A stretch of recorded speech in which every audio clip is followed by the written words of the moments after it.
Hi everyone. In today's tutorial, we will show you how to connect your Wix site to Cloudy quickly and easily. If you're looking to add AI-powered features or automate tasks on your website, this tutorial is for you. On the Wix Studio dashboard, we need to go to the App section and open the App Market. We can find this on the left side of the dashboard. Here, we will see a variety of apps that can integrate with Wix and help your website run smoothly.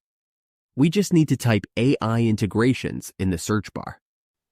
After typing this, we will see Cloudy right away. There are also other options like GPT courses and GitHub, but since we are focusing on Cloudy, we just need to click on it and then select Connect to Wix. We will be redirected to Wix, where we just have to confirm the connection. Click to connect and then simply allow the connection.